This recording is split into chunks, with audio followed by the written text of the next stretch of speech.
Okay, so the trick to crow pose is that you're creating a teeter-totter with your body, where the connection between your arms and your leg is the fulcrum.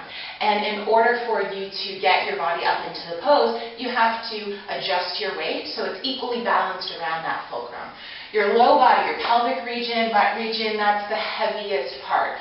So in order for you to get your body equally balanced on top of the elbow and knee connection, you need to either shift the hips up nice and high so that you're more vertically stacked on top of your fulcrum, and that would be with the kind of knees up really high and the hips up really high into more of a crane pose. That's way more challenging. So if you're having trouble with crow pose, I would suggest that instead of vertically stacking your weight, you want to shift your weight horizontally.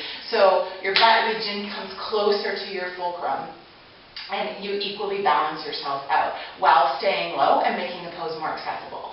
So, plant your palms, hug the elbows in and point the elbows back so that when they bend, they're bending back, just like a chaturanga. Use the inner thighs and squeeze them in nice and tight. Don't forget about the use of the inner thighs, and that'll help you to point your elbows back. And you want to keep your hips low here, and instead of lifting the hips up high, you're going to look forward and just start to shift your weight forward as you bend your elbows. And the toes have nowhere to go but lift up off of the floor. So it makes it really accessible. And you're just coming up off of the floor by shifting your weight. You're not trying to kick your feet up into the pose.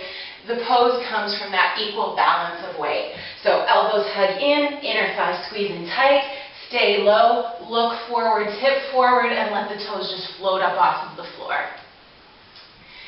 Easy peasy.